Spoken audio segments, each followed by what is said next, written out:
मेरी माँ मेरे सभी खेलों में होती थी। मान लीजिए मैं फुटबॉल खेल रहा था, ठीक, मेरी माँ साइडलाइन पर होती थी, और अगर मैदान पर खेल एक दिशा में जाने लगता तो मेरी माँ दौड़ते हुए कहती, मार्क उसे पकड़ो पकड़ो।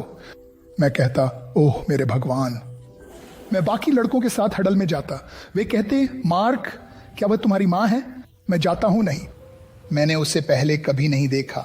मेरी माँ ने मुझे जो सबसे बड़ा उपहार दिया वह था उनका मुझ पर विश्वास। मैंने 3 बार ड्रग्स का ओवरडोज लिया है जब मैं मर सकता था। मुझे विश्वास है कि मुझे किसी कारण से यहाँ रखा गया। तो मुझे अपने दोस्तों को दिखाओ, मैं तुम्हें भविष्य दिखाऊंगा। मुझे ये कैसे पता है?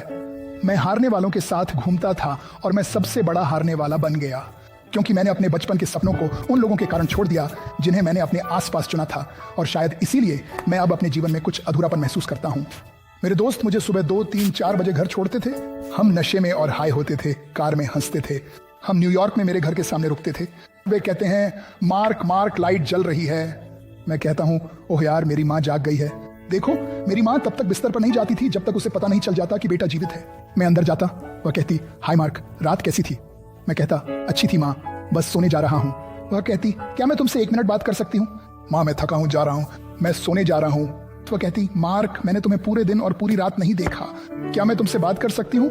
मैंने कहा, यार मुझे अकेला छोड़ दो, तुम परेशान करती हो। मैंने अपने बेडरूम का दरवाजा उस एक व्यक्ति पर पटक दिया जो मुझ पर विश्वास करती थी। मैं एक विश्वव्यापी दौरे पर था जब हम जापान में कुश्ती कर रहे थे। मेरे कुश्ती मैच के बाद मैं अपने होटल के कमरे में ऊपर गया और सो गया। सुबह 3 बजे मेरे दरवाजे पर दस्तक हुई।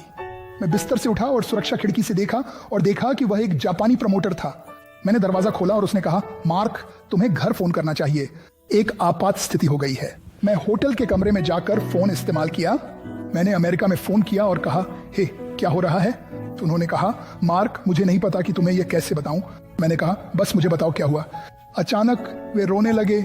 वे कहते हैं, मार्क मैं तुम्हें नहीं बता सकता। मैंने कहा, बस कह दो। तो उन्होंने कहा, मार्क तुम्हारी मां मर गई। मैंने बस फोन नीचे फेंक दिया। मैं अपने होटल के कमरे से बाहर भागा। मैं लिफ्ट से लॉबी तक गया और जब दरवाजे खुले तो मैं सीधे सड़क पर भाग गया। मेरा मतलब है वहां कोई कारें और लोग नहीं थे।